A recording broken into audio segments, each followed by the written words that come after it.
When you say the Ames Jewish community, there's the Ames Jewish Community Synagogue, and there's the larger Ames community. So I think when we talk about the Ames Jewish community in terms of the synagogue, we have to think larger. That represents one of the institutions within the larger Ames Jewish community, but that is not all that it is. In terms of the Ames Jewish Community Synagogue, I think it does what it can. We have so limited numbers of Jews here to support the synagogue. They only bring in, I think, a rabbi once a month to lead services. We can't even afford a full-time rabbi. So most of the functioning of the synagogue is by the congregation. And they do a fabulous job, but it's limited, because we all have other jobs, and they do what they can, and they create a safe, welcoming space. But again, you can't serve everybody's needs because the Jewish community is so different. Well, again, we see our primary role, really our overwhelmingly primary role, as that of a Jewish community. So for other Jews in town. So there is a place for Jews to get their children educated. For those who do want to, be part of a Sabbath services, we're providing that sense of community. There are many Jews in town who are not members, and we see them only once in a while. It's really rather a surprising number of Jews in Ames. Many Russians who've come via Israel, and now they're working at the university. I mean, I have a student who's in that position. We have, must be a dozen or more in town like that, maybe 20 even. I wasn't a part of the congregation when it was first formed in the 1970s, but I would conjecture that the major motivation of most people to join is when they do have children and they want to make sure their children are exposed to at least some level of Judaism. I planned on being involved with the Ames Jewish congregation when I came to Iowa State as a freshman because their webpage was actually linked to Tifereth Israel Synagogue's webpage in Des Moines, which is where I went to synagogue growing up. But there was a lot of it was really disorganized. So there was information listed for services that was incorrect. So my friend and I looked into going to a Yom HaShoah service, but it said that it was at 11 p.m. at night. So we called and we're like, 11 p.m., this doesn't really make any sense. Well, there was no one there to answer our call. And when we finally did get through to them, they said, oh, yeah, it's at 11. We're like, but 11 p.m.? And they're like, oh, yeah. So we were like, well, we decided to drive over there, but there's no one there. When we called the next day, we were like, yeah, we thought you guys had a service. And they're like, oh, yeah, it was at 11 a.m. And it was just so disorganized that I was kind of like, well, this is annoying. And then also just some of the people that I talked to from there were there weren't a lot of young people there. It was mostly just middle-aged couples. And they only have a rabbi there once a month. And they barely ever have a minyan the rest of the time. So I just got disinterested and stopped trying to go. I think the Ames Jewish Community Synagogue has its place and its function as a center of religious study, as a social center bringing Jews, the few of us who are in Ames, together in one local setting. And I think for what the Ames Jewish Community Synagogue does, I think it does very well. But at the same time, we have to remember, when we talk about the Jewish community, we're talking about many Jewish communities. We have an Orthodox community. We have a Reform, a Conservative, a Secular, a Reconstructionist, different generations. And they have the saying, we have the saying in Judaism that if you have two Jews in the same room, you'll have at least three opinions.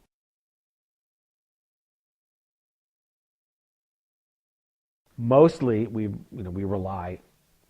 There aren't, after all, once you take the university out of the picture, there really aren't very many Jews who would be attached to the Central Iowa. There's a few. We have one of our members was a police officer for his whole career in Ames.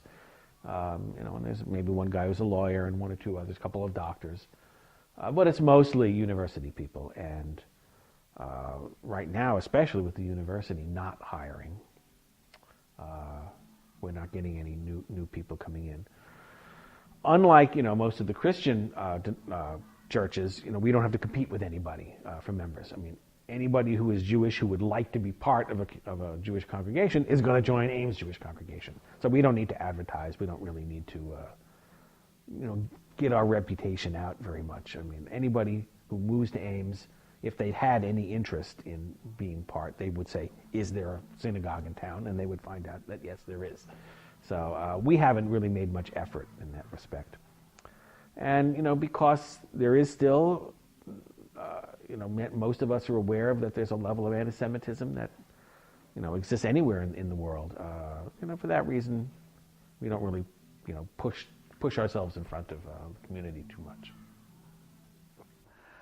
Coming to Ames was the first time that I felt physically and emotionally unsafe, being a Jew. I've experienced some instances of anti-Semitism.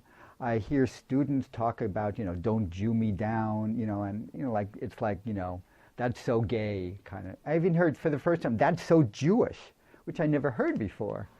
I've had 2 students write on their evaluation forms of my course that I was going to hell, not just for being gay, but because I was Jewish and because I did not accept Jesus in my life as my personal Savior. Even though they liked the course, they liked me, they learned something, they felt obliged or obligated to tell me that I'm going to hell. Yeah, for my freshman year, I lived in Friley Hall, and I decorated my door for Purim. And I got a lot of comments about that. People were like, what kind of made-up religion is this? And then also, my freshman year, someone put a swastika on my dorm room door, and when I reported it to the police, they were like, well, we don't really know who did this. We're not going to find them, but we'll write it down anyway. And then I got called kike like once walking across campus, but that was probably the only time I had my name called. The other stuff was just name calling. The other stuff was just indirect. And since there's not a large Jewish community in Ames, we pretty much just went to Pita if we wanted to talk to other Jews. Very seldom aware of there ever being a problem. We did have some people from Operation Rescue, the crazies in Kansas City. And they were demonstrating on one of the street corners in Ames, near Hilton Coliseum this fall. So both us and also the Federation people in Des Moines, we kind of asked ourselves, should we be responding to this demonstration? Because they were demonstrating, of course, anti-abortion, but they were also about Jews and blacks. I mean, it was really kind of distasteful. And ultimately, we decided that the best thing was to ignore them and not even put up a counter demonstration, because we didn't feel putting up a counter demonstration just brings more attention to the whole thing, and we thought the best thing was for them to be ignored, which is the one thing they don't want to be. So that's the only time I've been president. That was the one decision we had to make along those lines, was to whether or not to respond to that. But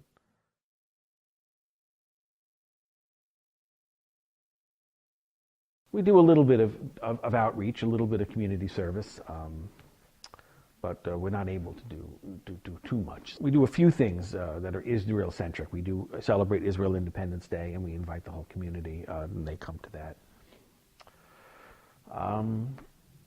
But again, since we're physically a very small building, we even Passover. I think there are a lot of non-Jews who would be interested in participating in a Passover ceremony.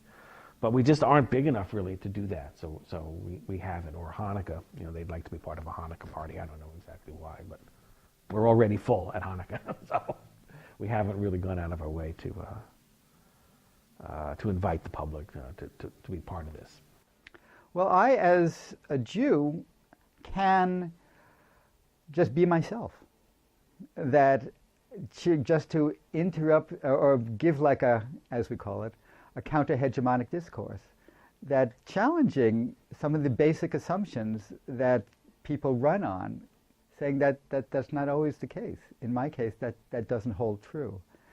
But because we're such a small community, I think it's almost even unfair to expect one institution to provide all the needs for every Jew who lives in the Ames community. Okay, so I was involved with the ISU Hillel starting from my freshman year, and we built a sukkah the first year by the Sloss House. So we actually had a chance to teach other people about Judaism who had an interest and walked by and wondered what we were doing. And we'd meet at Pita Pita pretty regularly every Sunday. But the group started to break down a couple years after I started, and it was a lot of it had to do with GSB, didn't want to give any funding to ISU Hillel because it was a religious organization. So they said it conflicted with church and state. And after that, it pretty much mostly fell apart. We didn't have a whole lot going on anymore. So looking into getting involved with the Hillel, there was a lot of miscommunication. People didn't really know when things were going on. People would think that things were going to happen at SUV, and people would show up at the wrong times. No one knew what was going on. None of the Passover Seders really went over very well, and there weren't very many people. And there wasn't really anywhere close to get supplies for college students who don't really have cars to be driving down to Des Moines or Omaha. So after my junior year, I wasn't involved with the Hillel anymore at all. I'm hoping to move somewhere else where there's a larger Hillel, like the graduate schools I'm applying to. I looked into their Hillels, and some of them have their own buildings. And Iowa State says that they have like 200 Jews. I have no idea where they're hiding.